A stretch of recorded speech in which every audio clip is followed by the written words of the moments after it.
The 1990 Shell Open Rally Championship. 5 events on forest gravel, another 2 on tarmac.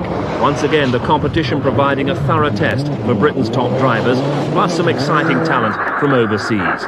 This is David Llewellyn, who'd won the title in emphatic style the year before. Who could match his pace in the forests?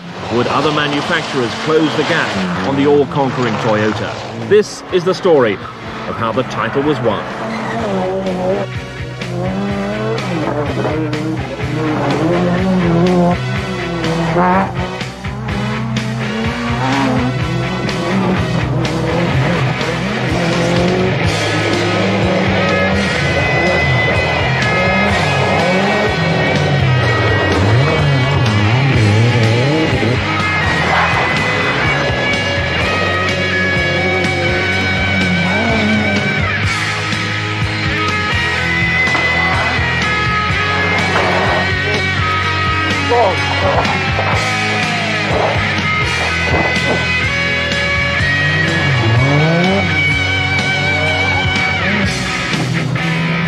Five left narrows and the 5 right tightens.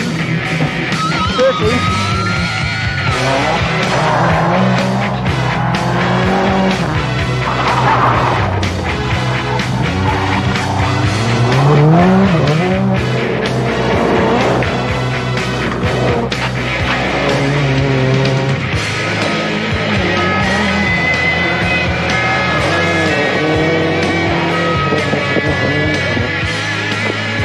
The style of David Llewellyn in the Toyota Celica GT4 and a 1989 British title success that was based around his performance in the forest more than the tarmac. He won all the British forest rounds, but was sometimes guilty of trying a little too hard on the surface to which the Toyota wasn't ideally suited. He retired from the Manx, finished behind his compatriot Gwyndaf Evans on the Ulster, and this is what happened on the circuit of Ireland. 5 left.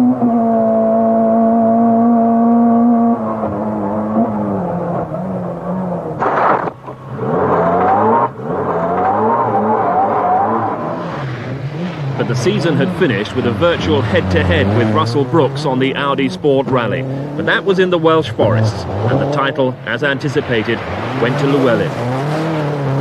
His hopes were therefore high of at last giving Britain a good showing on the RAC Rally. He led briefly on the first day, and then dropped back with turbocharger problems. That was the end of the season for Llewellyn. 1990 posed the problem of improving on his success of '89. Well, yes, I mean, it was going to be difficult to repeat the performance of last year. We thought was going to be more difficult because everybody was going to expect it. And certainly in rallying, it's never guaranteed, and it's certainly far from easy. So, yes, we thought it was going to be difficult, and we didn't build ourselves up too high. We knew that we had a lot of work to do to win the championship again. How did you weigh up the rest of the opposition? Who did you particularly fear? Well, I think that having Malcolm back in a competitive car was going to be the dangerous one. Malcolm has been in a two-wheel drive, 2-litre non-turbo car for the past couple of seasons. So he's been a little bit out of the fray, if you like, but his performances have been very good in that car, and he's always a dangerous man.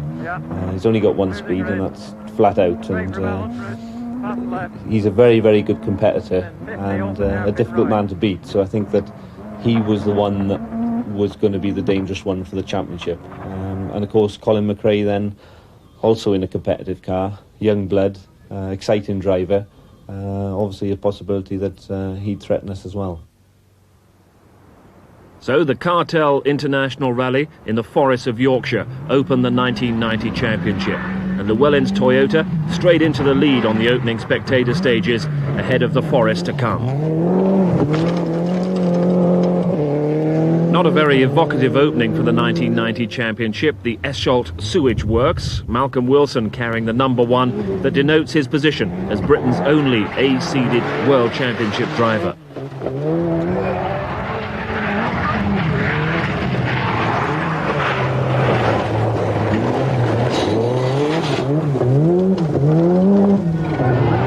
In the Lancia was Finland's Saku Virma, who'd be very prominent in the opening sections. For Ford, this is Russell Brooks, who put together a very late deal to compete in Yorkshire.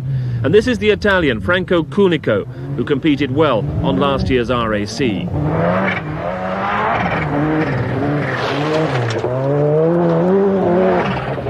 Also in a Ford, Colin McRae of Scotland, the son of the former champion Jimmy McRae. Unfamiliar machinery for another former champion, Mark Lovell, in a showroom class Volkswagen Golf.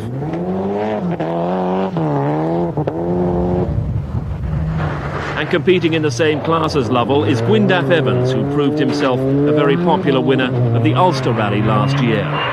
Now we're on board with Håkan Eriksson, clipping the wall in the Peugeot, and the onboard cameras will provide some lively action over the opening stages. Håkan Eriksson in the Peugeot 309 GTI.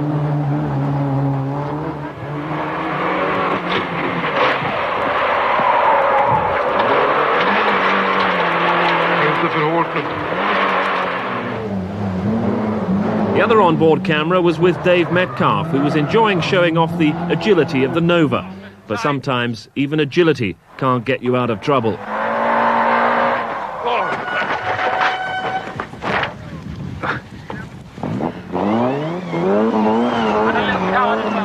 Metcalf extricating himself from the bank while co-driver Ian Grindrod tries to get the paperwork back in order. No real harm done. But the amateur footage shot by a spectator shows the full nature of the mistake. And if that dry stone wall had been any closer, Metcalf, Grindrod and the Nova would have been out of the event. But their really big moment of drama was still to come. Also for Vauxhall, Chris Birkbeck's privately entered Astra, which would give a good class battle to Håkan Eriksson's Peugeot.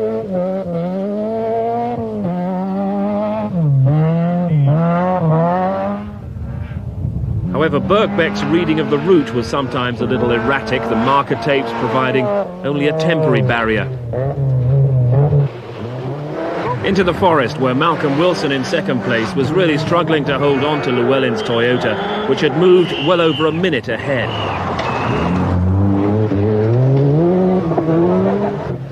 Behind him, Colin McRae was having a very good trouble-free run.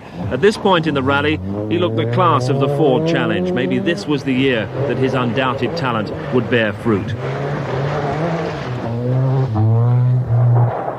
But it was hard to take your eyes off Dave Metcalf. Disaster seemingly always around the next corner, except that on stage 6, it was. Medium left.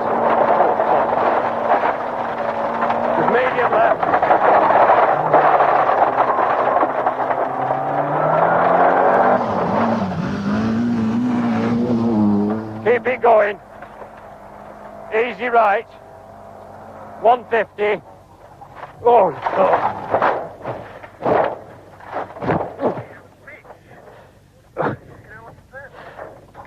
The rally driver's optimism off the road and deep in the trees, hit the starter and slam it in reverse, but there was no rescuing the Nova. Right behind, our second onboard camera with Eriksson, and you'll just see Metcalf well off the road on the right. Look at it once more to see the Nova right up the bank. And at this point, it was airborne. Grindrod's notes fly across the car. The helmets show the force of the impact. It was always on the cards. On to calmer things. The works Skoda of John Haugland, perennial visitor to the championship. Skoda perennial class winners on the Lombard RAC. The favourite going well until apparent electrical problems. Mark Lovell wasn't too happy in the Golf. Brake problems, gearbox problems, clutch problems. In the end, an accident for Lovell would put paid to all the frustrations. But up front, it was still the Toyota of Llewellyn, chased by the two Fords of Malcolm Wilson and Colin McRae. Hanging on in fourth and surviving a couple of spins in the very treacherous conditions, the Lancia of Finland's Virma. Gwyndaf Evans leading the Group N showroom category. Franco Cunico in 6th for Italy, but definitely not enjoying the particular character of the Yorkshire forests. Behind them, an eager battle in the 2-litre class. Chris Birkbeck 7th in the Astra, just ahead of Håkan Eriksson's Peugeot.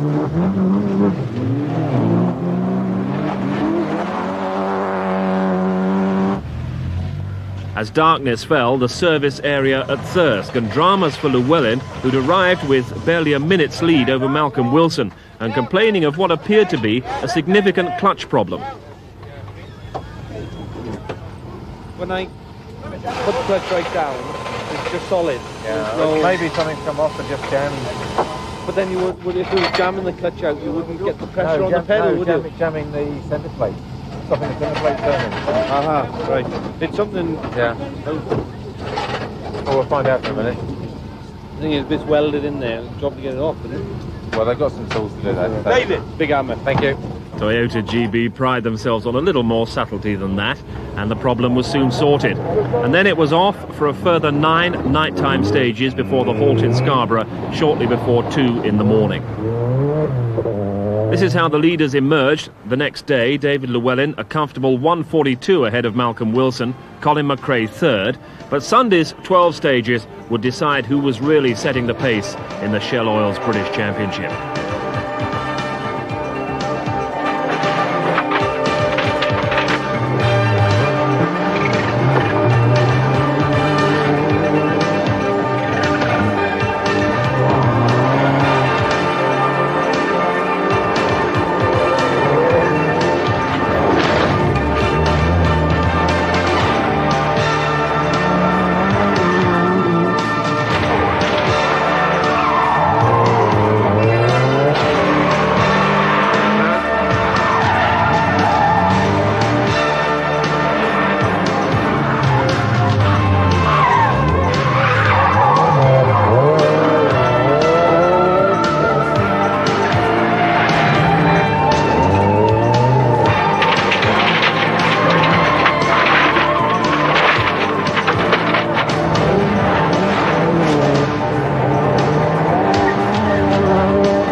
Into the final handful of stage miles, and things very comfortable indeed for Llewellyn, now over 5 minutes ahead of Colin McRae here, who'd relegated Malcolm Wilson to 3rd. Wilson, the victim of a broken drive shaft, which cost him 4 minutes altogether and cost him any chance of challenging the top 2.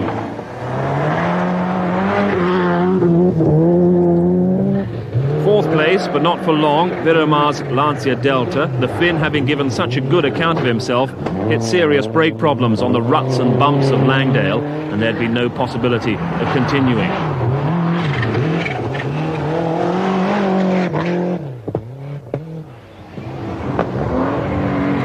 And that meant that Russell Brooks, who'd had a troubled rally, took 4th place. Gwyndaf Evans had a commanding grip on Group N, with 6th place behind Franco Cunico. In the 2-litre class, Chris Birkbeck had taken firm advantage over Håkan Eriksson, leading the Peugeot by over 5 minutes. Birkbeck was 7th overall, Eriksson 8th, and behind them came an excellent debut drive in the Astra from James Sutherland, 3rd in class and 9th overall. This is Dalby Forest, and a major alarm for Birkbeck before that class win was confirmed. As you can see, he's down to 3 wheels, a sizable disadvantage in a rear-wheel drive car, and that cost him a couple of minutes that he could just about afford. Through Dalby, Haugland, recovering from electrical problems for another class win in the Skoda. And the crowd at the Woodyard would also witness the drama that yet again would cost David Llewellyn a British Championship rally win, though he seemed to be going well here. But 5 miles into the stage, the Toyota had blown a turbo. 5 miles later, he'd have probably hung on to his lead. But a problem like this has meant that Colin McRae has been able to haul back all of Llewellyn's advantage and snatch the lead from the Welshman. Llewellyn's certain win has gone up in smoke on the very last stage. David Llewellyn beaten in the forests at last. The finish ramp, and at 22 years old, Colin McRae became the youngest winner of a British Championship rally. But for Llewellyn, that final stage had been agony. why I was despondent on the stage was that if we dropped to 6th or 7th or 8th, we could have just lost the championship on it, because we really needed to win every Forest round, because our main opposition in Malcolm and Colin are in two-wheel drive Cosworth, so we were expecting to have the advantage on the gravel, but on the tarmac we were expecting them to have the advantage. So we needed to get as many wins as we could under our belt on the gravel stages to perhaps ensure us a little bit later on in the championship to clinch that title. Circuit of Ireland, you've won it before, you enjoy the event, but not perhaps quite the challenge that it has been in previous years. Well, of course, my first Circuit of Ireland win was back in '86 in the Metro, the mighty Metro you might like to call it. And of course, very fond memories of that, because the event then was 600 miles long, stage mileage that is, which is longer than the RAC rally, and it was very tough, very demanding event. But we had the ambition of winning a tarmac round. Last year we won all the Forest rounds, but didn't succeed very well on the tarmac. So we did have an ambition to win a tarmac round. So we went to the circuit with our blood up, with good testing behind us, and a feeling that we were close to the Cosworths and that we could give them a good run for their money. So the second round of the championship, the BIF Circuit of Ireland, very definitely Toyota versus Ford. 31 high-speed tarmac stages to come. This is part of the Ford Challenge. Colin McRae. The conditions, in a way, couldn't have been worse. Showers and sunshine. Tyre choice was a nightmare, and caution was required. Malcolm Wilson swiftly getting used to his Sapphire Cosworth, taking fastest time on the opening stage.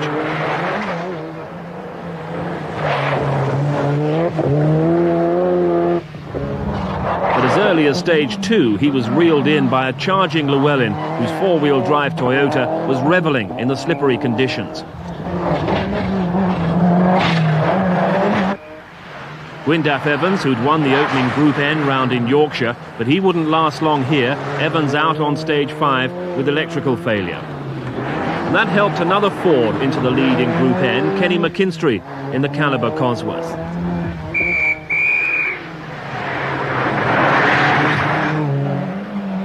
Rivalries among the BMWs. This is Austin McHale, and he was pushed hard in the opening stages by Bertie Fisher, who took over 4th place, but was never really happy with the car's handling.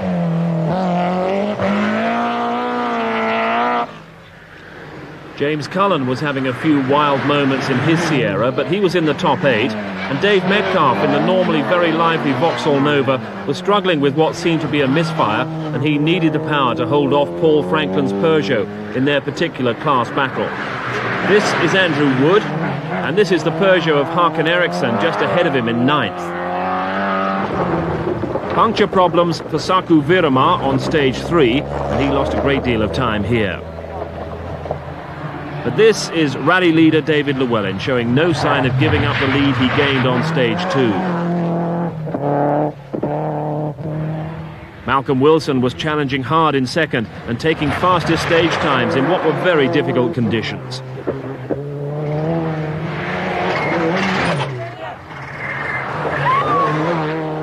Colin McRae taking it cautiously. He dropped over a minute behind, but it was a day when everyone was having their difficulties.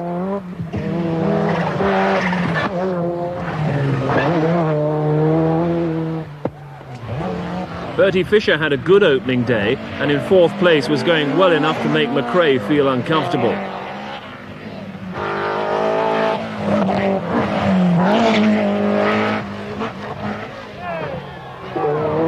A minute further back from Fisher, Austin McHale in 5th.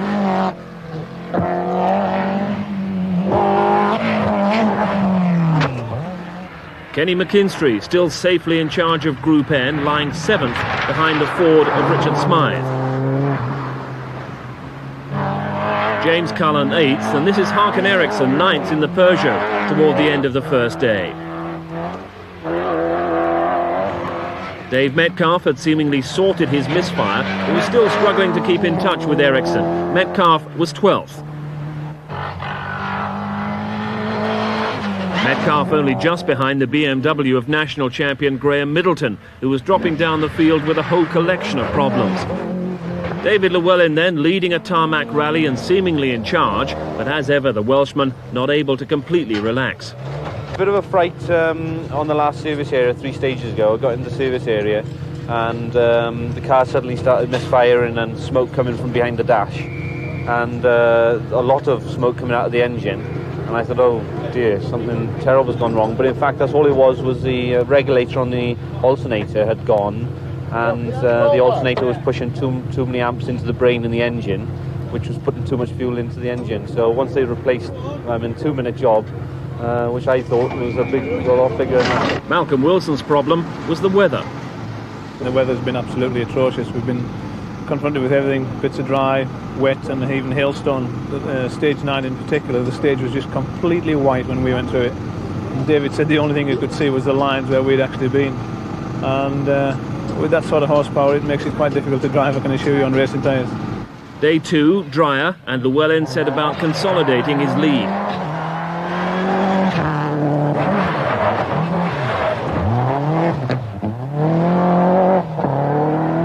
Conditions which might have coaxed Malcolm Wilson to mount an attack, but try as he might, he couldn't make any impression on Llewellyn's lead of close on 2 minutes.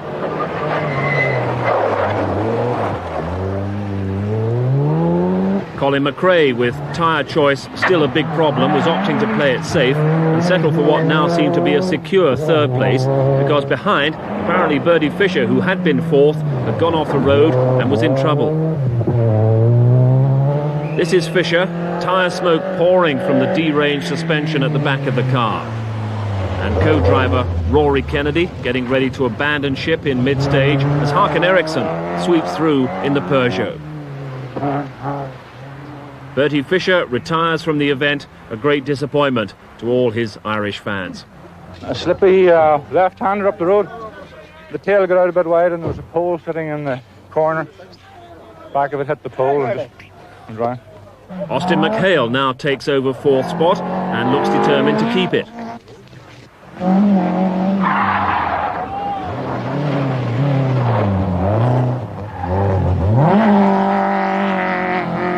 Richard Smythe is well over 2 minutes behind McHale in 5th, but it's a fair battle for that 5th place. Smythe neck and neck with James Cullen.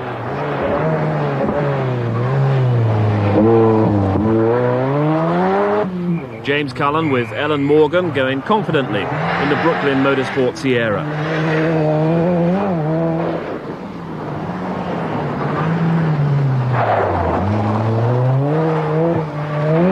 Safely in control of Group N, the Caliber Sierra of Kenny McKinstry. McKinstry still ahead of the BMW of Graham Middleton. This is Middleton in 8th position overall.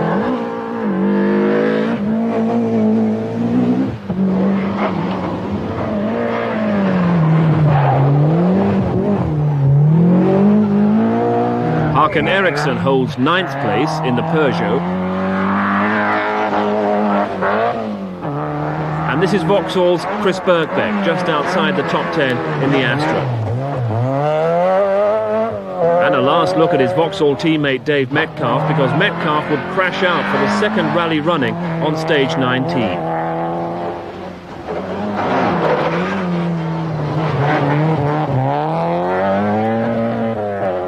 And that gave a comfortable lead in that particular class contest to Paul Franklin. The rally leader nearing the end of day 2, David Llewellyn preserving his comfortable lead of around 2 minutes over Malcolm Wilson.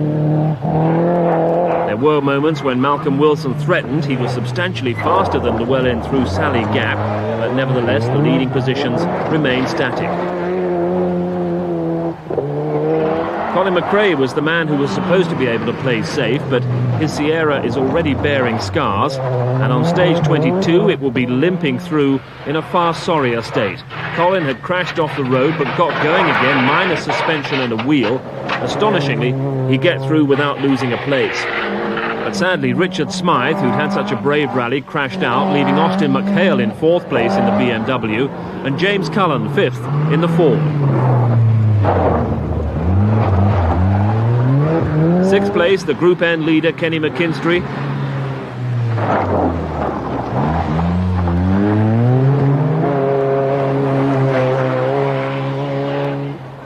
And Graham Middleton, still battling puncture problems, had got himself up to 7th. Within a few seconds of the national champion, Håkan Eriksson was still leading his Group A class. Chris Bergbeck in the Astra was some 5 minutes distant. Paul Frankland in 9th place was well on the way to making it 2 class wins for Peugeot. Just outside the top 10 was the second Group N runner, the little Daihatsu of the experienced Terry Cabey, but Llewellyn finished the day comfortably in front with only one moment of alarm to report. We had a little off halfway through today. It was on a slippery stage, actually where Bertie Fisher retired. It wasn't on the same corner, but coming into a square right corner, the centre diff little black box that controls the drive from front to the rear failed, and it put all the drive to the rear, and we just spun around and went straight into the bank. But luckily, it only damaged the back end body, not any of the running gear. So we were a little bit lucky to get away with that, I think. When we were making the notes, we didn't get quite right. A very fast corner which tightened up to a junction, and we didn't get it quite right. We make notes at 30 miles an hour. It's very hard to know what it's like at 100 miles an hour. So the car just slid a bit wide when it tightened up, and we caught a tree in the bank on the outside, which damaged the front of it quite badly. So the final day of the Circuit of Ireland, and a day of apparent caution for David Llewellyn as he headed to his second victory on the event. Ford second and third, Malcolm Wilson over 4 minutes down, and Colin McRae another minute and a half further back. Austin McHale had reason to be pleased with his 4th place. It gave him the lead in the Dunlop Tarmac Championship, and he'd done it by holding off the challenge of the attacking James Cullen. With the early demise of Gwyndaf Evans, it was a comfortable Group N showroom class success for Ken McKinstry. He was 7th overall, behind Graham Middleton. And Håkan Eriksson was a class winner in 8th. But overall winner David Llewellyn had reason to feel the Irish weather had been kind. The weather conditions, as they are now, indeed have been in our favour, with it being so changeable. So we don't mind the shower now to greet us. It's been good for us all weekend.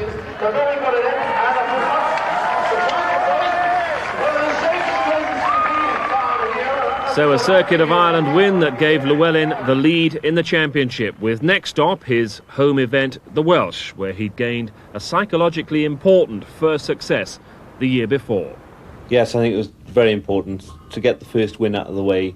Was certainly a big relief to me. It was becoming definitely a duck, as you say. I thought that perhaps it was going to take me as long as it took Jimmy McRae to win his home event, which was 15 years, and having a few pressure accidents. I mean, 86 in the Metro was a pressure accident, trying to beat Hanno Mikla. That was definitely pressure. And yes, caught on film. So having got the win out of the way last year, I certainly felt a lot more relaxed for the event this year. And in the past, people have been saying just take it as another rally, but you couldn't. Your home event, as much as you tried to just think it was another rally, there was always so much more pressure at home. And having won it last year, this year it was fine. I went at the event relaxed and quite confident, which is fairly unusual for myself. The Fram Welsh International then, round 3 of the Shell Open Championship. The nervous thing for me before the event was Malcolm Wilson was seeded at number 1 because he's an A-seeded driver in the rallying world, and I'm a B-seed. He automatically goes in front of me on all the events, even if I won them last year. And with it being so dry and so dusty, I was very nervous that it was going to cause us problems, and I asked the organisers if they would give us the top 10 2-minute intervals, which they do on rallies abroad. And the answer was no, so I was put in my place there. So I was very nervous about that. But Malcolm had a puncture in the first real forest stage, and once I got first car on the road in front of him, with a clear road, no dust. You know, I felt that it was in our grasp if I could just keep the job tidy and on the road, and that's the way it went then. Once we'd actually gained that first position, we were sort of in a comfortable position all the way.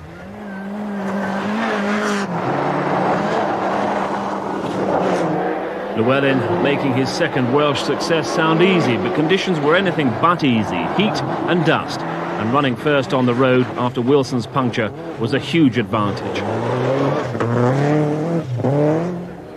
Wilson, running just a minute back, had significantly reduced visibility. He had to stop on stage 4 to change both rear tyres, and as a result was fighting back from 107th position.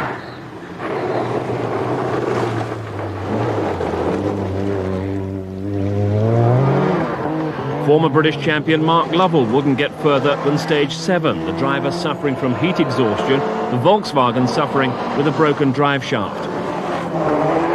Very swiftly it was clear that this was a rally of real attrition. Colin McRae here dropped down to 97th place when he suffered the same tyre problems as Malcolm Wilson.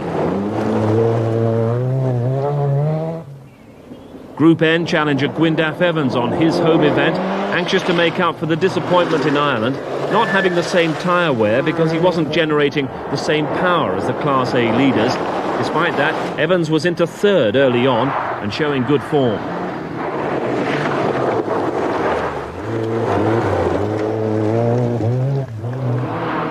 Down among the classes, Håkan Eriksson was steeling himself for another Peugeot versus Vauxhall battle, but also looking at the opportunity for a high overall finish, because by this stage, the likes of Jimmy McRae, Graham Middleton and Hideki Miyoshi had all hit trouble.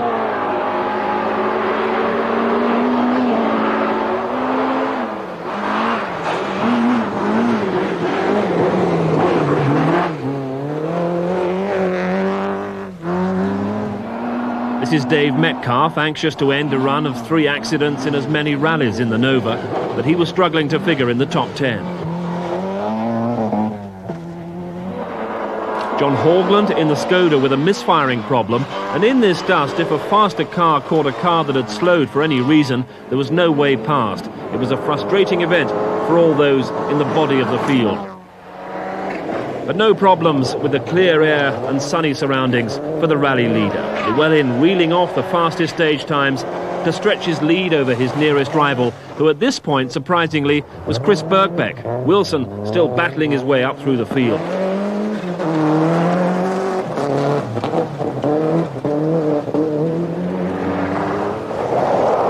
Gwyndaf Evans was hanging on to third, an outstanding placing for a Group N car at the end of the first leg. Evans a minute 15 behind the leader Llewellyn.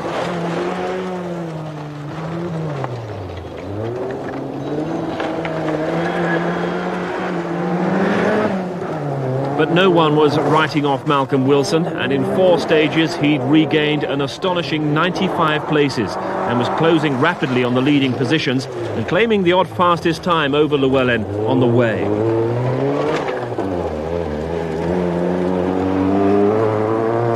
Behind Gwyndaf Evans came the Håkan Eriksson Peugeot, and then this man, James Cullen, in 5th in the Sierra Cosworth.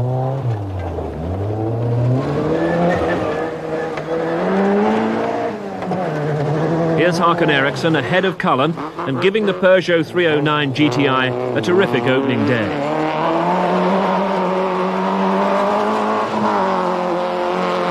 In Group N, Andrew Wood was one of those delayed by slower cars in the dust and unable to mount a real challenge on Gwyndaf Evans, but he was well placed in the top 10. And it was what he described as a neat and tidy drive that had taken Chris Birkbeck up as high as 2nd place, but toward the end of the opening day, the leading positions were sorting themselves out, and Malcolm Wilson had moved back into the top 3. This is Kenny McKinstry, the Circuit of Ireland Group N winner, not having such good fortune in the Welsh dust, but he was lying 2nd in Group N at this stage. But up front it had been a textbook opening day for Llewellyn, and the Toyota led by almost 4 minutes from Gwyndaf Evans, who'd moved into 2nd place. Birkbeck had dropped out of the top 10, and Wilson in 3rd was 5 minutes behind Llewellyn. Phil Short plotted the victory run as Llewellyn reflected on his good fortune of the opening day. probably the best bit of luck for us was Malcolm having that double puncture in the first breakfast stage, which then allowed us first on the road. And in fact, on the second breakfast, we had a double puncture on the back, which was down to the stages being so hard and literally the tyres wearing down to the canvas. But we managed to stay in front of him. So first on the road obviously is a big help, I think, especially now with the dust coming. The dust will probably hang in the trees more, so I'm quite pleased to be leading, obviously, and to be first on the road, I think, which is the most important thing.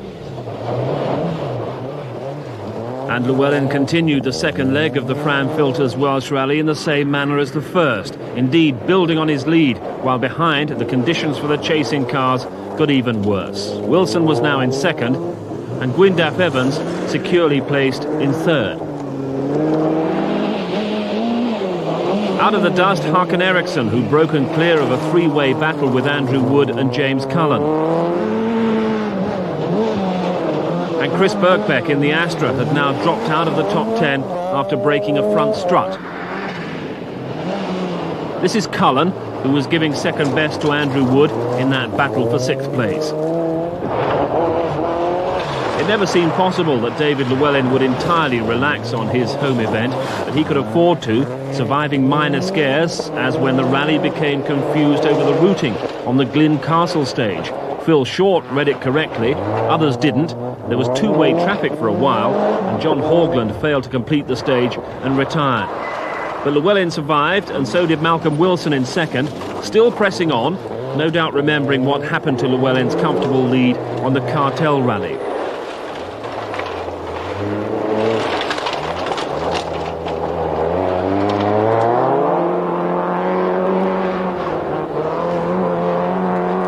Gwyndaf Evans was without real challengers, either for third overall or the group victory. Håkan Eriksson was having to be aware of the challenging Andrew Wood, but he too looked secure in fourth.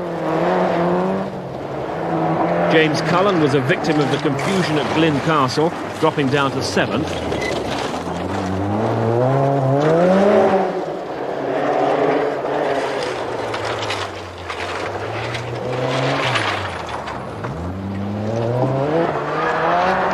Cullen was rather losing touch with fifth-placed Andrew Wood, but he was ahead of Chris Birkbeck, who'd recovered back to eighth position.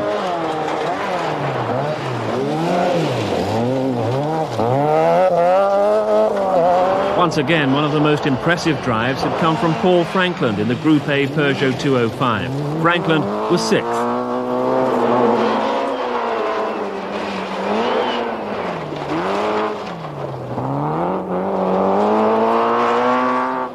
It had certainly been one of the toughest Welsh rallies in history.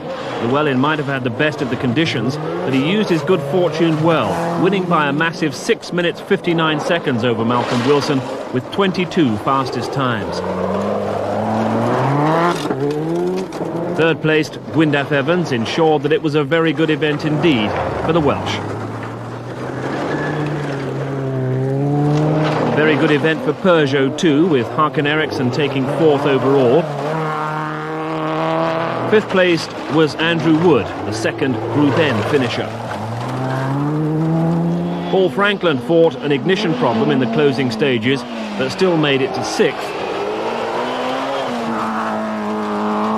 ahead of James Cullen and Ellen Morgan in seventh. Most drivers came away from this event with tales of misfortune, Malcolm Wilson in particular.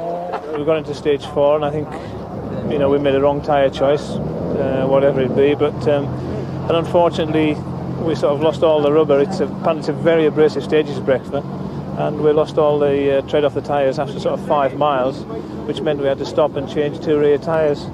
So we dropped almost 5 minutes to die on that one stage alone. David Llewellyn and Phil Short back to their very best Forest form. A second successive Fram Welsh success and a 13-point lead over Malcolm Wilson in the championship, and the next round was a Forest round as well. En route to the Scottish, tell us a little bit about your relationship, the teamwork between yourself and Phil Short, who was in his last year as a co-driver. Well, we've had a very, very good relationship. In fact, it's been the longest lasting relationship in the history of British rallying. partnership of two driver and co-driver. So obviously it works very well. He looks after me as a driver very well. He organises all the tyres, the different compounds, petrol, all the timing in between the stages, all down to Phil, and of course he's perfect. You know what time to be there, and obviously the tyre choice is mine, and we talk before the event what tyres I'd like in certain places, knowing from experience what the stages are usually like. So he organises all that, and absolutely professional and spot on. He really does look after me, well, like a mother as much as a good co-driver. He's a fella of some authority as well. Is there a bit of bullying in the car occasionally as well? No, in the car, different chap to how you see him out of the car. Yes, I mean, he gives you sort of the impression that he's a bit of a schoolmaster and you do as you're told, but in the car it works perfectly, I can assure you. He does get the stick out now and again if I'm getting a bit ragged, but you know, that's good for you. Keep going. Keep going, keep going, keep going. Okay. All right. Ditch on in the inside.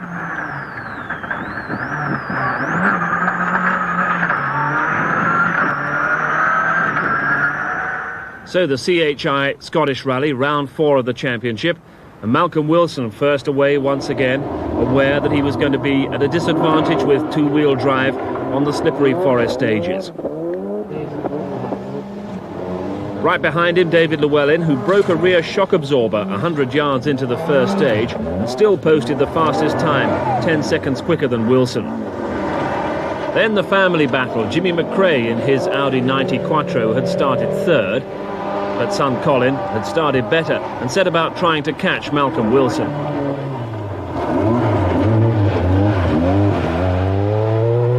Behind the McRae family contest came Italian star Franco Cunico in the Sierra Cosworth, using this rally as experience for the RAC. Russell Brooks found himself down to 8th after the first 2 stages. Mark Lovell in the Volkswagen Golf, struggling as you can see with no limited slip diff at the front. And the South African rally champion Sergey Damso in a brand new Group N Toyota Celica up into the top 10. Alstom Kenny McKinstry just out of the top 10 and hampered by not having had time to produce any pace notes. And in the Group N Ford Sapphire Cosworth, Gwyndaf Evans was about to move into 9th place overall.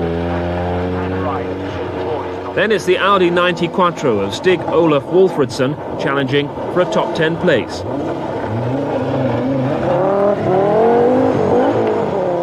Another of the showroom Group N cars was the Subaru Legacy driven by David Gillanders. As the rally moved north, it became very clear that the faith in the favourite David Llewellyn was absolutely justified. After 2 stages, he had a 14-second lead and was driving exuberantly and skillfully.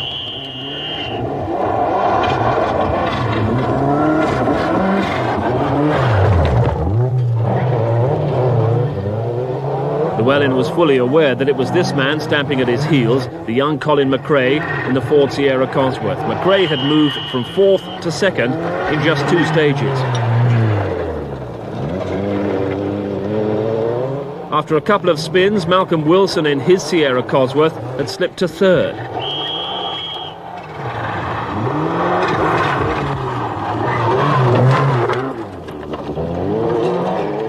But his dramas were nothing compared with Franco Cunico. His throttle stuck open, he sideswiped a large tree, moved the roll cage back and kinked the bodywork. Russell Brooks had made a steady start, certainly steadier than Cunico's, and was still experimenting with 15 and 16-inch wheels on his 4-wheel drive Sierra. As the first day of the rally progressed, Gwyndaf Evans moved into 9th, then 8th, 7th and 6th. Once again, an impressive performance in a Group N car. John Haugland got as far as stage 10 before parking his Skoda Favourite and taking no further part in the proceedings.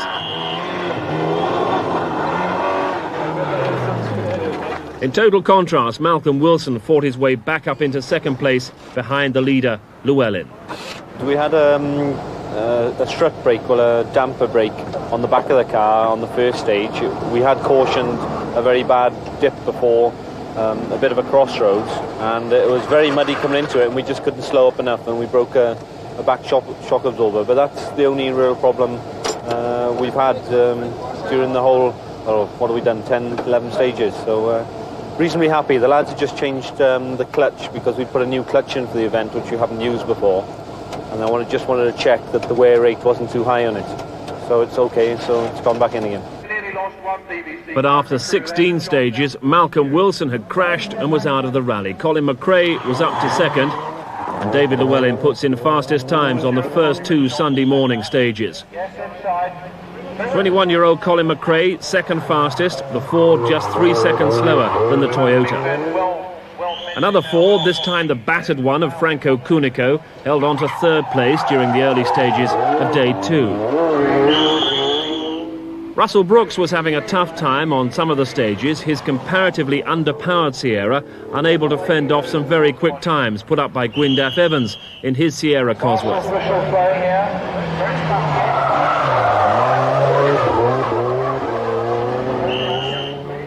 Stig Wolfredson, the Swedish driver, started the day ahead of Jimmy McRae in a similar car, the Audi 90 Quattro. McRae had been forced to change a gearbox on day 1, a job they completed in just 37 minutes. Håkan Eriksson was motoring very quickly in his Peugeot 309 after a bit of a panic with a flat battery. Pressing Eriksson hard was Dave Metcalf in the Vauxhall Nova. He was looking for another class win.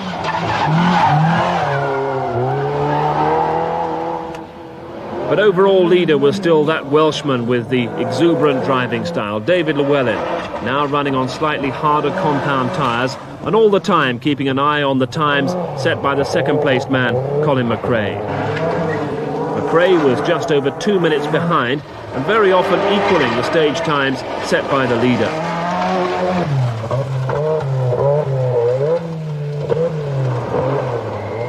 Third place man was Russell Brooks, finding the harder surfaces more suited to the power of the Sierra.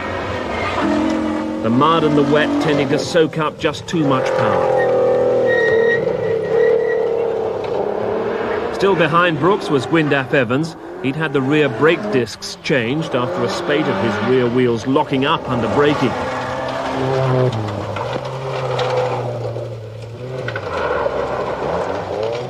Another of the Group N challengers was local man Andrew Wood, also in a Sierra Cosworth, also trying hard, but unable to catch the Welshman ahead of him. Fifth place overall, Jimmy McRae, still being troubled by a sticking second gear and worrying the problem might spread to the other ratios. The Swede, Stig Wolfredson, was charging on 6 seconds behind McRae, but quite happy with the health of his car. But after a time-consuming puncher, when he had to drive 5 miles on a wheel rim, Italian Franco Cunico had dropped to 7th overall. But it was all still good experience for his entry in the RAC Rally later in the year. Revelling in the twisty tracks, Håkan Eriksson was pushing the little Peugeot hard and loving every minute of it.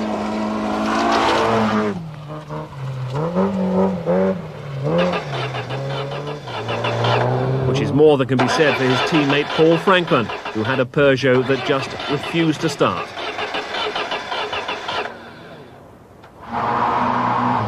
Still hoping for a class win, Dave Metcalf in his Nova GTE, but he was out before the next service halt. Rally leader Llewellyn and his co-driver Phil Short reflect on their position so far. Just over 2.5 minute lead over Colin. He's been going quite quickly today though. I think he's been in stages that he knows quite well, and we've had to go fairly hard all day just to keep in front of him that little bit. But that's not a bad thing. Keeps you on your toes and makes you listen to the pace notes and hopefully stay on the road. And further down the field, what's happening to Jimmy McRae and the Audi?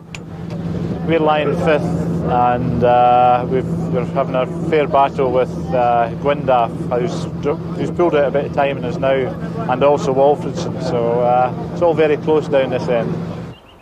So at the end of 2 days driving, and with some very tired drivers, Llewellyn was beginning to look invincible ahead of Colin McRae and Russell Brooks. The third and last day of the rally, and just like Wales, there was Llewellyn in the Toyota Celica, revelling in a fast and trouble-free event.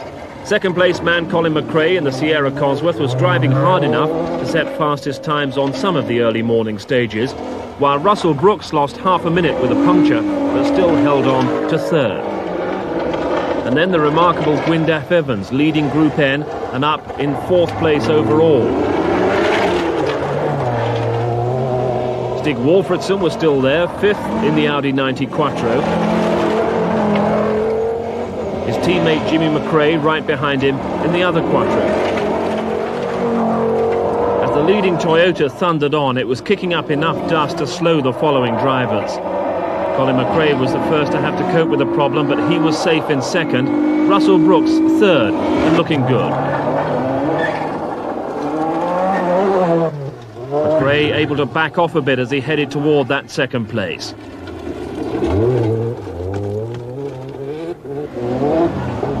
Russell Brooks was a much happier man now that his intercom had been repaired and he could follow the navigator's instructions. But the Team Toyota Celica GT4 of Llewellyn and Short pulled out a lead of nearly 4 minutes and headed for a copybook victory on the Scottish. Car ran very well, the team worked well together, which is so important. I mean, in rallying it's not just the driver, I mean, as we talked, the co-driver, the team, the tyres, the car. There's so much to work together, and it was really working well, and we could drive within ourselves, if you like. I think that's the best way to describe it, and still win the rally. Llewellyn extends his lead to 28 points over Colin McRae, who'd now moved into second place in the championship over Malcolm Wilson. Next round, back to the Irish tarmac for the Ulster Rally. Obviously, having won the circuits, we felt that we got closer to the Cosworth, but I knew that the conditions had suited us, and the roads, because the Circuit of Ireland Rally is a lot rougher and twistier than the Ulsters. There's smoother tarmac and faster, which would suit the Cosworth more. So I felt it was going to be difficult to win the event, and we'd worked it out what we needed to do, and that was to clinch the title, the Shell Oils British Open Rally Championship title. There we had to win. So Llewellyn very hopeful indeed as they headed for round 5, the British Midland Ulster Rally, and the main opposition for Llewellyn was once again Malcolm Wilson. It's going to be a hard rally. It's, you know, when we start the second leg and we head down to Enniskillen up north, very long stages, very demanding, very hard, and there's very little service time, so I think it could be an interesting rally really, even though the weather conditions are the way they are. I think, you know, car reliability and the team will come into effect quite well in this event. What do you mean by interesting? What do you mean by that? Well, I think the stages are very demanding. A lot of very big bumps and very fast, very high speed stages. The engine's going to be revving very highly for quite long periods of time. And, you know, I think we didn't have that sort of nature of stages on the circuit. So I think, you know, and there's a lot less service time. So I think it's going to put a lot more pressure on the car and on the whole team, as I think. But this is Wilson underway and already losing precious seconds in the brand new Sapphire Cosworth.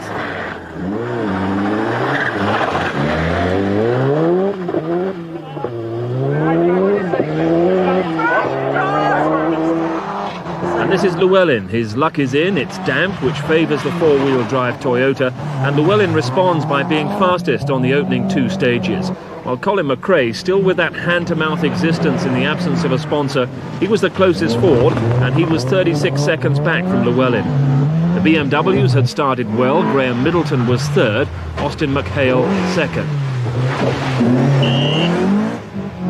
John Haugland, one of 9 Skodas in the 68 cars entered, but he was gone after 3 stages. And Gwyndaf Evans, now in Group N, of course, but it was on the Ulster last year that he scored his first British Championship win. The form of Llewellyn, while the rain lasted, surely there was no one going to catch him.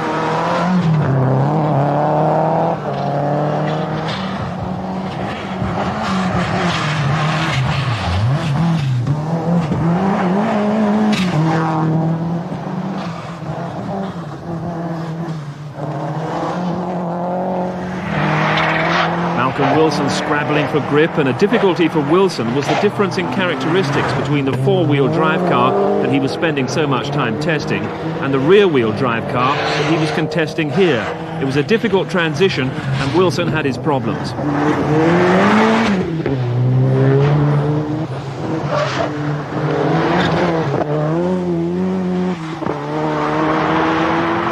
While Wilson struggled for form, Colin McRae was really flying. McRae up to second after 5 stages and taking every risk he dared.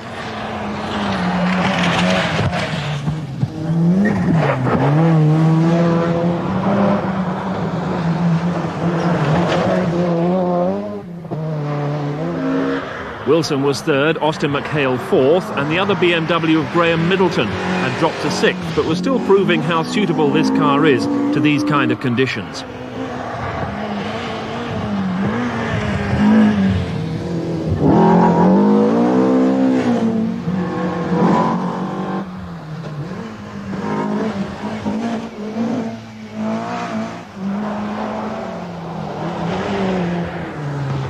Another super drive from Gwyndaf Evans, 5th overall, but pushed hard by Kenny McKinstry in Group N.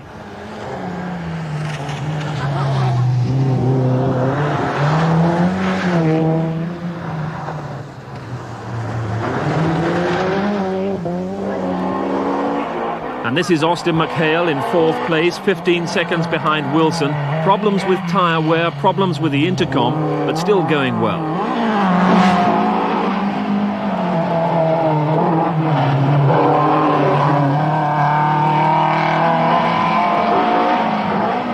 Climbing up the field, Bertie Fisher was starting to threaten the leading runners.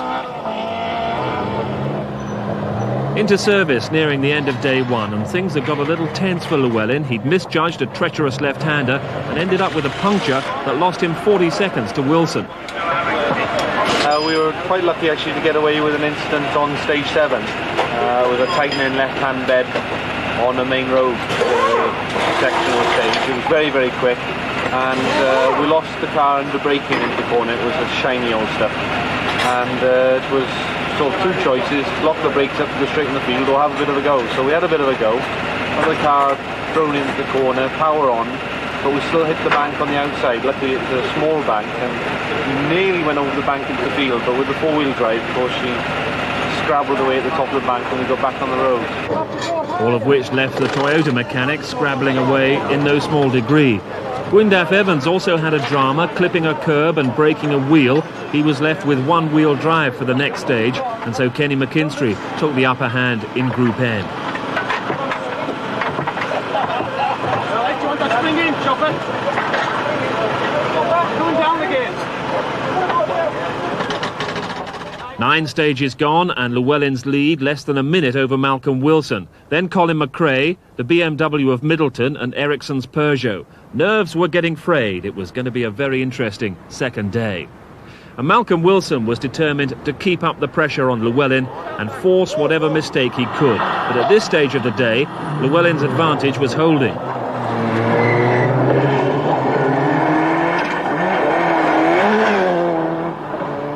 But Llewellyn was having to try really hard. If he was going to clinch the title in Ulster, he was being made to work for it.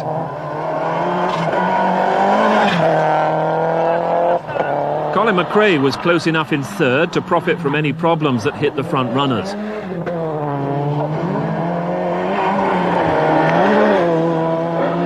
4th place Bertie Fisher, and after the disappointment of the Circuit of Ireland, a very popular driver was set to deliver a decent result for the home fans. The BMW of Graham Middleton completed the top 5, and he had a chance of his best ever finish. And Dave Metcalf wasn't far away in 6th, with hopes of moving higher, because at this point news came through that Llewellyn had punctured on stage 10, and the delay was severe enough to drop him into 3rd behind McRae and the new leader Malcolm Wilson. We clipped a rock in a left-hand bend and punctured the tyre. Stop and change it, so it's 2 minutes.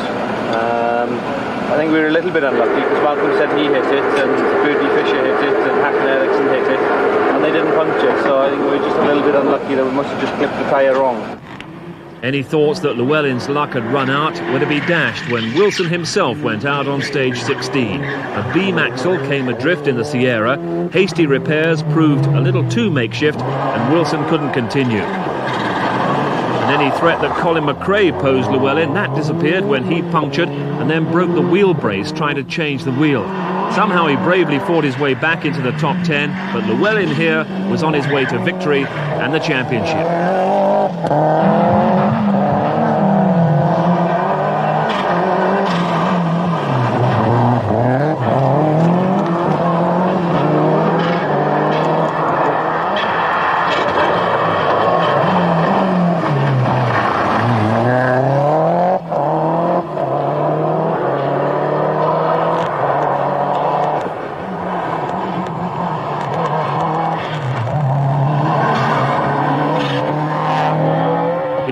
That other runners were promoted to very lofty positions. BMW second and third, with an excellent second place for Bertie Fisher.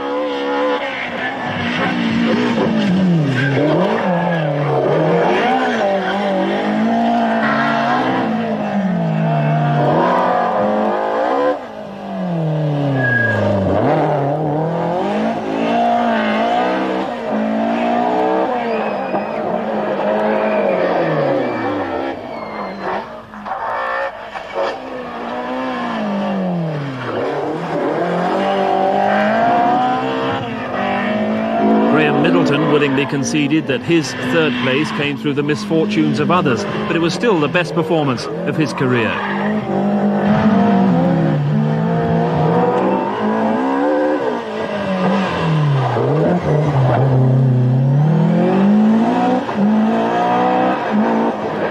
James Cullen was still having to battle, and he overhauled Dave Metcalfe on the very last stage to claim fourth place. Still a fine result for Metcalfe, but he'd seen the superior power of the Ford take Cullen through that last stage 22 seconds quicker than the Nova. Class win nevertheless for Metcalfe.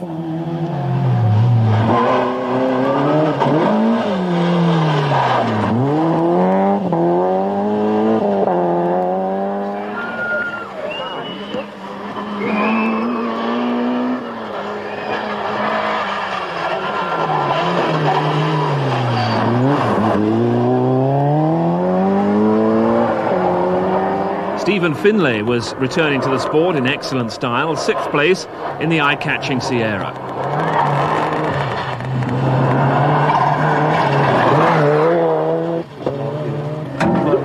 Wyndham Evans eighth and winning Group N ahead of Andrew Wood. Colin McRae battled his way back to ninth place. A catalogue of problems had handed the victory and the title to David Llewellyn. A successful and emphatic defence of the championship, he and Phil Short becoming the first crew to win the title before the final round since Ari Vatanen in 1980.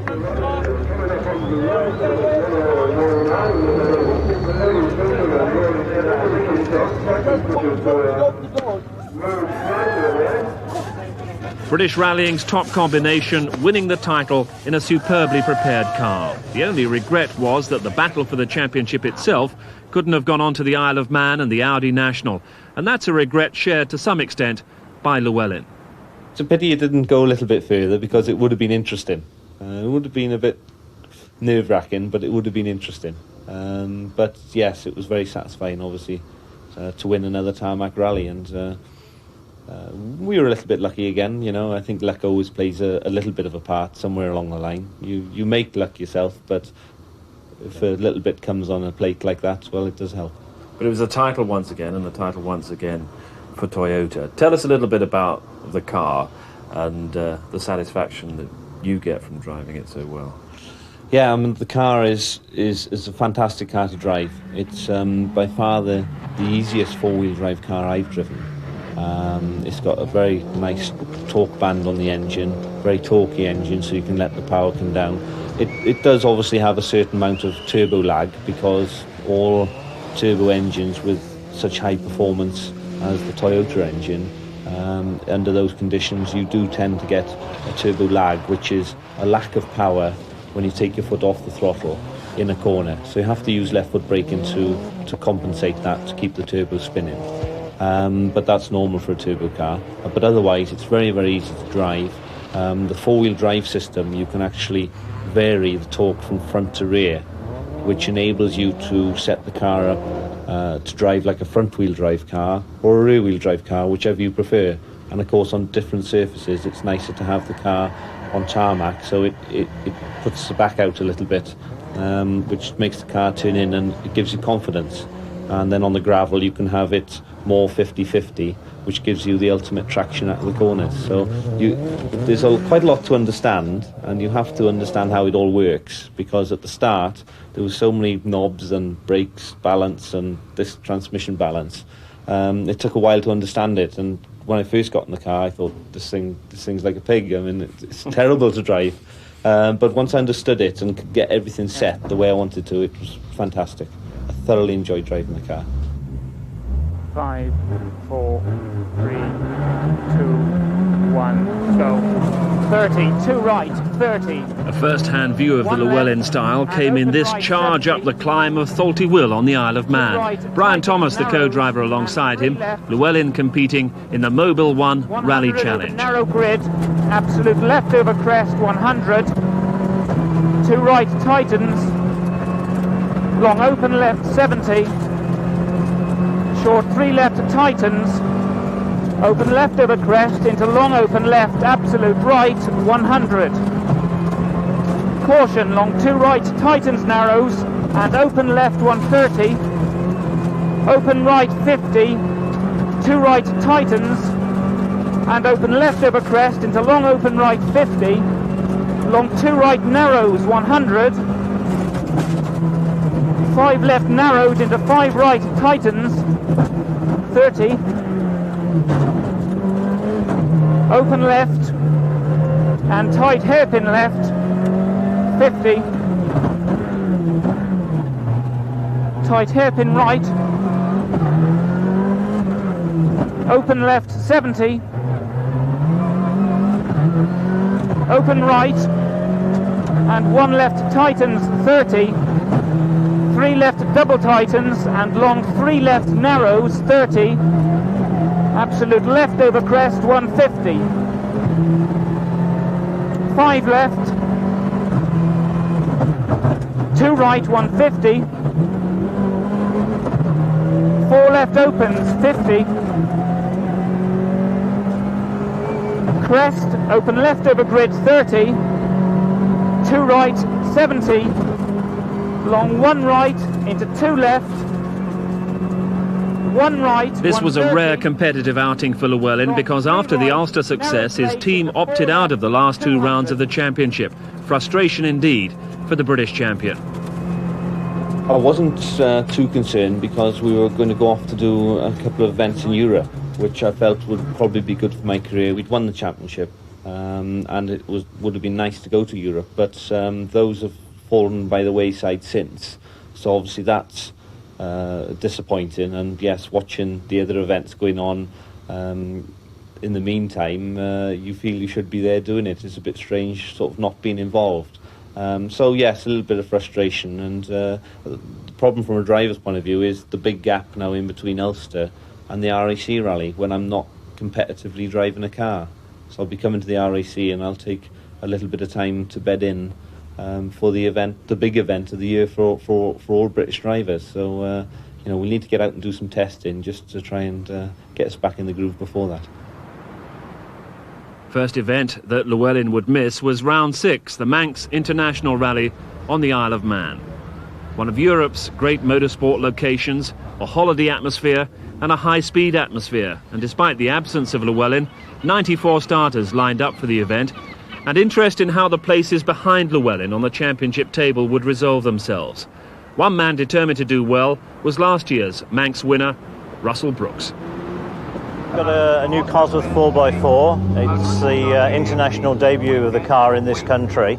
It's going very well. We haven't been able to do a lot of testing because it's been so recently built, but RED have done a terrific job, and I'm hoping that we can give Dunlop and Texaco a win with it. Very, very pleased with it. The handling is terrific, but obviously we've still got quite a lot of detailed development work to do on it. Russell Brooks, who led the cars away from the starting ramp in Douglas, he'd already won this event 3 times. Could he make it 4?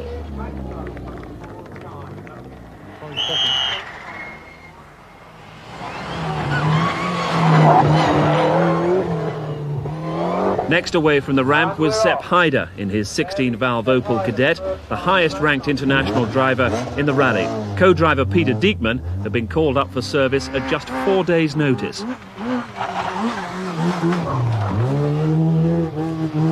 Colin McRae was looking very fast early on in his Sierra Cosworth.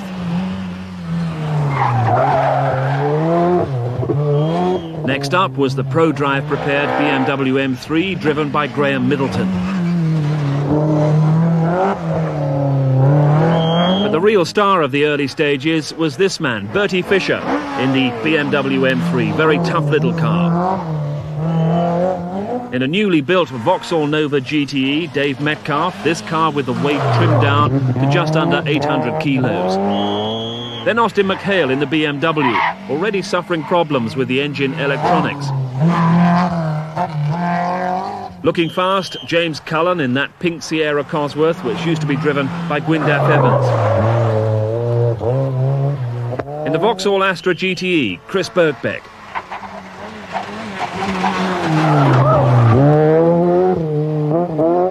But it was that flying Ulsterman, Bertie Fischer, who went storming into the lead, fastest on 2 of the first 3 stages, and very quickly establishing a 21-second advantage over his nearest rival, second-place man, Russell Brooks.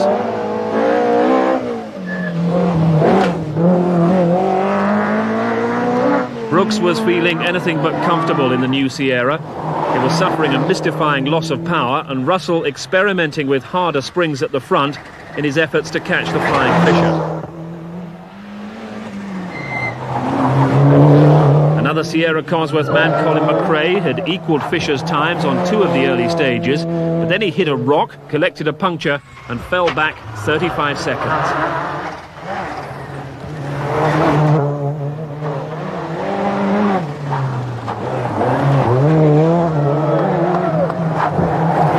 Sierra Cosworth man, James Cullen. His trouble was the brake balance, swapping from front to rear, and that was tending to make him understandably nervous.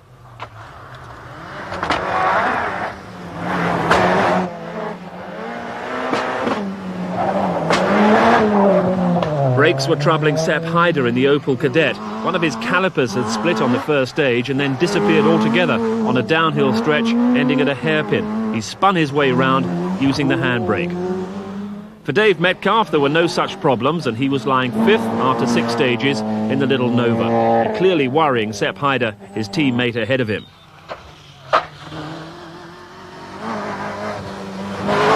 In the BMW M3, Graham Middleton was coping with a car that was jumping all over the place. But he was still 16 seconds ahead of this man, Chris Birkbeck, in the Astra. Austin McHale, electronic problems in the engine now cured, but the leader, Bertie Fischer.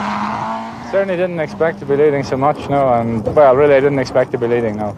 But we've had the engine management system changed on the car, and I knew when I tested it on Millbrook a week or so, or on Myra actually, a week or so ago, that, you know, there's a much better rally engine, and it gave me a lot of confidence. And on the test stage on Monday, you know, just with 2 runs over, we did a very good time. And, you know, I felt that we could be there or thereabouts, but leading 33 seconds after 11 stages now, I didn't believe we could do that. Say, with all the extra power the Cosworth have got, I mean, it's an amazing achievement.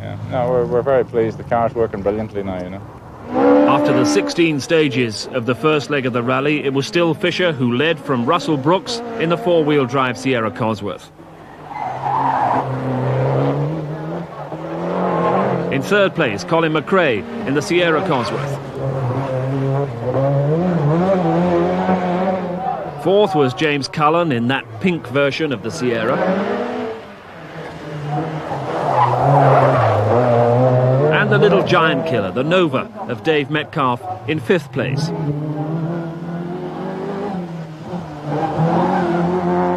And there's confirmation of the top 5 places after the first day of this Manx International Rally, with a BMW heading all those forwards.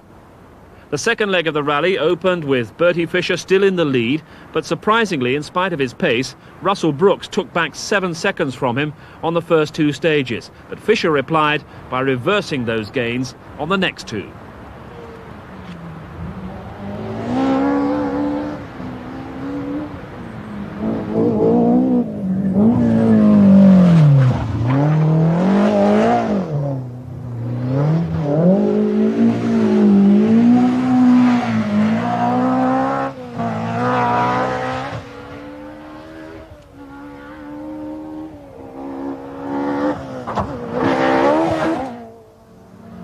While Fisher was more than happy with the engine in his ProDrive prepared BMW, Brooks was feeling there was something not quite right with his Cosworth Ford unit.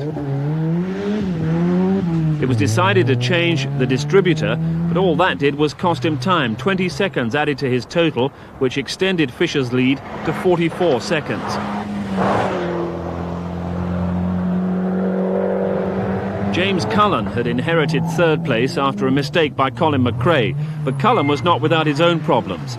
New discs, replaced the night before, seized solid, and it was not until he had time for the system to be bled that the normal braking was resumed.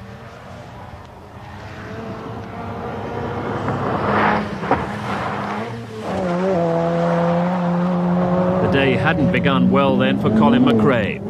He'd allowed Cullen into 3rd place, and this was how he did it. Recorded by an amateur cameraman, near disaster after overshooting a junction. McRae down to 4th.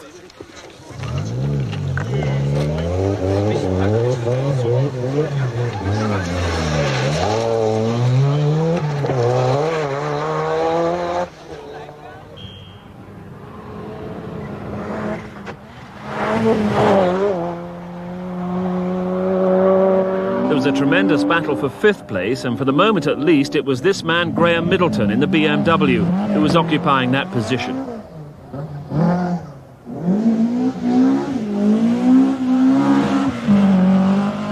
The man he'd been battling with was Sepp Haider in the Opel Kadett, who was steadily coming to grips with conditions on the island roads.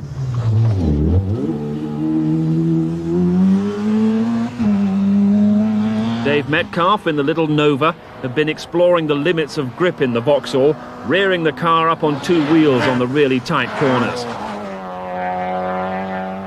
And Austin McHale in the BMW, about to be excluded for running on oversized tyres, and that after fighting his way up to the top 10.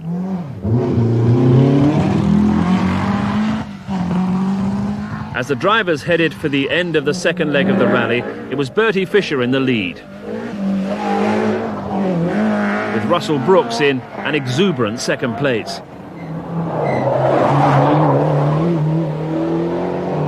James Cullen in the Sierra Cosworth 3rd. Colin McRae 4th and showing signs of contact with that wall.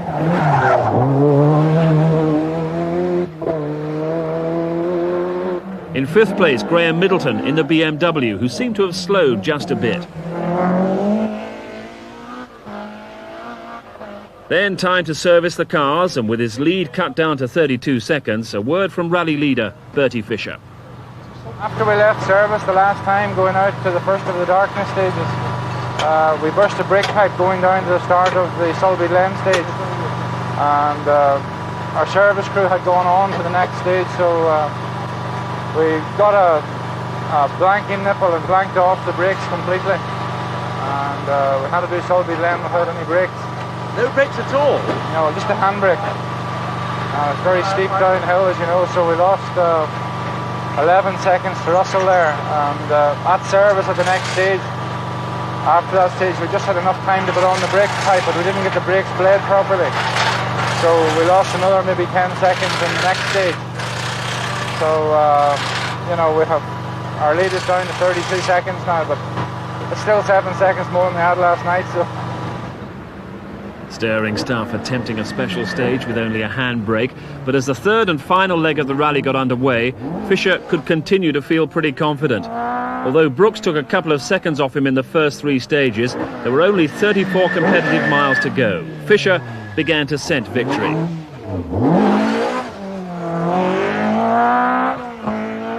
For Brooks, in a car making its international debut, second would have been satisfying enough. But the rally wasn't over yet, and he had begun to chip away at Fisher's lead.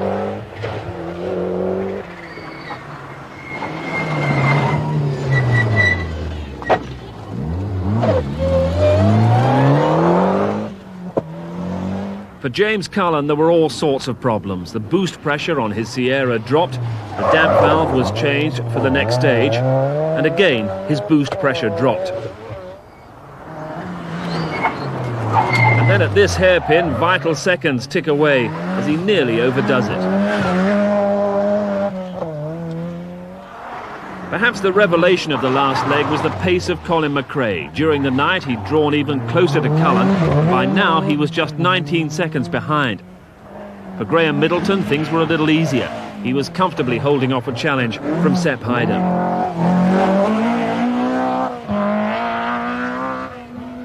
Heider himself was beginning to look neater and quicker as he gained experience of the Manx roads.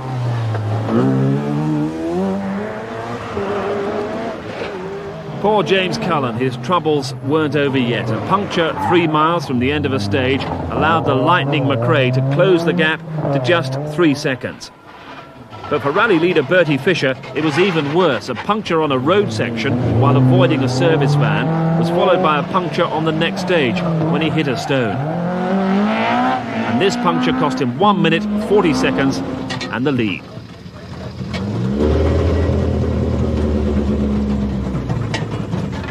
We clipped a stone going down the very narrow section down in Little London and got a puncture which was obviously 8 miles from the finish of the stage. So we had to drive the stage on a flat front wheel, and we're very lucky just to drop something less than 2 minutes, you know. Don't think it's any damage other than just it's the tyre has pulled off the wing, obviously. But all we need is a new wheel, I think, you know. Now, where's this dropped you down to? Second. Oh, you're only a second then? Yes. How far behind Russell then? Have you worked it out? I don't think it's worked quite. It must be about a minute and a half behind Russell now, you know. A bit too much then, Oh, it's too much, yeah. For Russell Brooks, though, it was a two-edged sword. He'd inherited the lead, but also a controversial 5-minute penalty for allegedly refusing to start the stage on time. This penalty was almost as quickly and almost as controversially removed. For Fisher, it was enough to soldier on in second place until he decided some hours later to protest at the removal of Brooks's penalty. The lightning Colin McRae drove his way into a superb third place.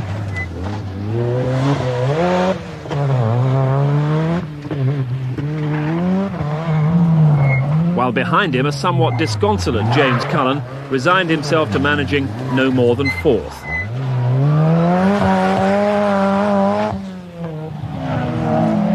Graham Middleton looked calm and confident in fifth place in the ProDrive BMW M3.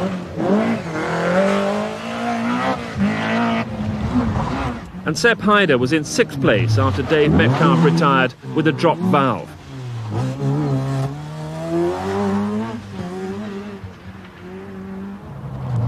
Among the Group N cars, it was the Peruvian Ramon Ferreros who claimed a class victory after a rally-long duel with Andrew Wood. So the official results put Russell Brooks at the top, Bertie Fisher second, Colin McRae third. Disappointment for Fisher, tough and controversial win for Brooks. So what's it mean to win this rally? 2 years running, it's a record, isn't it? I'm not sure actually, but it would be 4 wins in a row, which would equal Tony Pond's record, which is very nice. And it's great because it's a very competitive rally. I found it incredibly mentally wearing. Obviously, we've got a new car, we've had teething problems, but it seems that we've had to cope with just a little thing every stage. But here we are, we have pummeled the opposition. Really, the problem was the fact that taking avoiding action for the van prior to Little London stage, we now realise that not only do we have a puncture and flat spot of tyre, but we bent a strut as well. And, you know, it probably was the strut was the reason that I touched the stone then further down, because the car obviously hasn't been handling right since then, you know. But we've fitted new struts in for the last 3 stages, and we've pulled back some time, but obviously not enough. So. Well, the arguments went on before a less than delighted crowd until Fisher's protest was thrown out on the grounds there had been insufficient evidence to apply the penalty. And Brooks, with co-driver Neil Wilson, were finally confirmed as winners of the 1990 Manx Rally. They were happy, the spectators weren't. So with 1 round left, remember David Llewellyn safely confirmed as champion and an absentee for the rest of the competition. Colin McRae safe in second as the Shell Open Championship returned to the Forests of Wales for the one-day Audi Sport International, the championship finale. It's the event where traditionally the big names arrive to complete their preparations and their learning process ahead of the RAC Rally, even though the RAC this year wasn't visiting the superb Forests of Wales. Leading the field was the former world champion Marco Allen in the new Subaru Legacy RS. And Allen took a 26-second lead over Russell Brooks on the opening stage, but then encountered power steering problems which allowed Brooks to close. However, the Subaru looks a car to be reckoned with in seasons to come. This is Brooks hoping for a more routine victory after the arguments that surrounded the Manx. Brooks, who'd won this Audi Sport event twice before.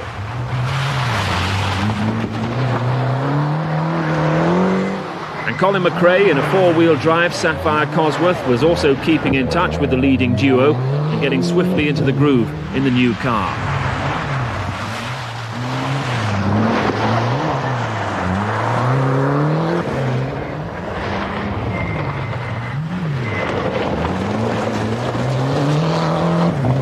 Graham Middleton in 4th place early on. A testing exercise then for all the cars and all the drivers, especially Marco Allen, conferring with Subaru team boss Dave Richards. The cars looked impressive at times during the course of the World Championship season, but it's consistency thereafter, and consistency would elude them even on this one-day event. However, at this point, Russell Brooks has dropped further behind. At the moment, we're 35 seconds behind Marco Allen on the last but 1 stage, Pan Perthog. We lost, I think, something like 22 in one chunk because I spun and we were between a pile of logs, so we had to sort of shuffle around for quite a bit of time to get out. We've had 3 spins actually, and I'm tending to think that it's the way the rear suspension's set up, so we're putting a softer roll bar on here. I have, a small problem in power steering this morning. After in 2nd stage I go 4 stages without power steering, but now it's okay, everything goes well. He spoke too soon though. The Subaru would go out with complete transmission failure. Confidence for the RAC Rally was not exactly sky high. So a testing exercise for Russell Brooks had turned into win number 3 on the Audi Sport International. And an encouraging 2nd place in the Sapphire for Colin McRae.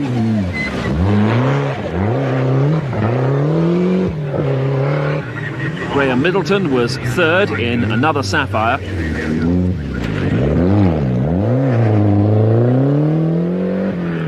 And Paul Franklin 4th in the Peugeot 205. So the Shell Open Championship finished with 2 consecutive wins for Russell Brooks. Wins that combine tarmac and forest. Proof that the magic touch remains for one of the most familiar names in British rallying.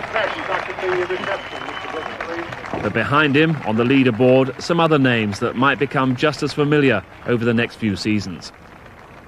Very, very pleased. Obviously, we were using it as a testing exercise for the RAC Rally, but we wanted to win the event as well. It's a favourite event of mine. We had a few problems here and there and a couple of spins which were time-consuming.